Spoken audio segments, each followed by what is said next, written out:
K5 엔진룸 코팅 시공 모습 보겠습니다. 여기는 앞쪽 플라스틱 부분인데요. 이런 곳에 코팅을 하게 되면 먼지 부착률이 적어서 엔진룸이 깔끔하죠. 여기는 휴즈박스 안쪽 부분, 휴즈라든가 릴레이, 이쪽 부분에 어스 부분, 릴레이 굉장히 많습니다. 그런 부분에 모두 저런 코팅이 되었고요. 여기는 배터리 플러스 단자 부분, 여기는 ECU 있는 부분 모두 저런 코팅 하였습니다.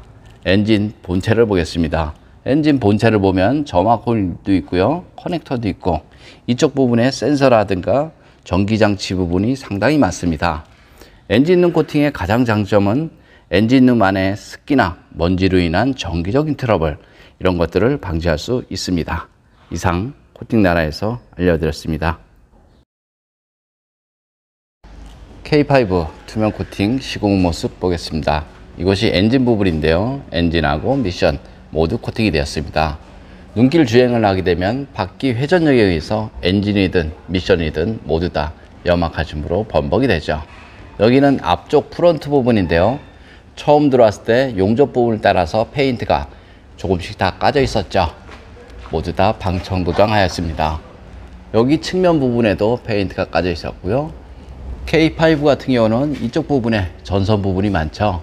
하부 세차를 하게 돼버리면 이쪽이 흠뻑 젖습니다. 그래서 그런 곳에도 저렴 코팅이 필요하죠. 여기는 앞바퀴 휠하우스 있는 부분 모두 코팅이 되었습니다.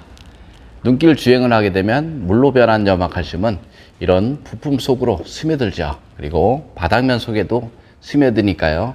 그런 곳에 꼼꼼하게 코팅하시는 것이 좋습니다. 바닥면 속은 이런 홀 안쪽으로 스며들죠. 하부 세차를 해도 이런 안쪽으로 물이 들어갑니다. 예를 들어서 이런 바닥면은 사실상 염화칼슘이 스며들 수도 없고요. 세차한 물이 스며들 수도 없죠. 그래서 그런 곳은 녹이 좀 덜 난다, 이렇게 보시면 됩니다. 머플러 코팅 모두 하였습니다. 머플러 코팅을 해놔도 사실상 녹은 발생이 되지만 하지 않은 거에 비해서 제 생각에는 10배는 좋다, 저는 이렇게 봅니다. 여기는 뒤쪽 서스펜션이 있는 부분인데요. 이런 볼트 하나까지 모두 코팅이 되었습니다. 여기는 뒷바퀴 휠하우스 있는 부분 모두 다 코팅이 되었고요. 눈길 주행을 하게 되면 염화칼슘이 이쪽으로 묻는데요.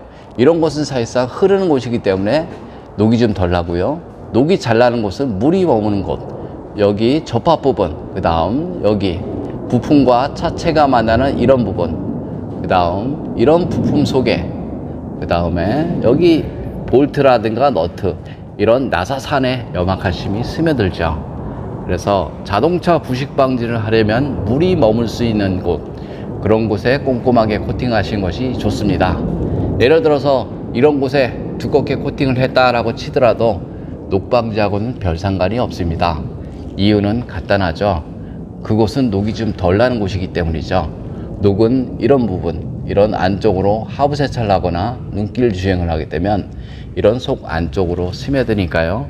자동차 녹 방지를 하고 싶으면 녹이 잘 나는 곳에 코팅하시는 것이 훨씬 좋습니다. 머플러 코팅 모두 다 되었고요. 투명 코팅의 장점을 보면요. 코팅제가 투명하기 때문에 속면에 녹이 나면 육안으로 보입니다. 그래서 자동차 하부 관리가 쉽다, 이렇게 보시면 되고요. 철에는 방청 코팅이 가능하고요. 전기장치나 센서, 이런 부분에는 저렴 코팅이 가능합니다.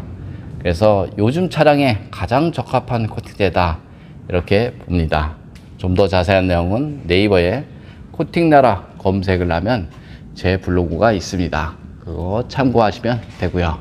이상 코팅나라에서 알려드렸습니다.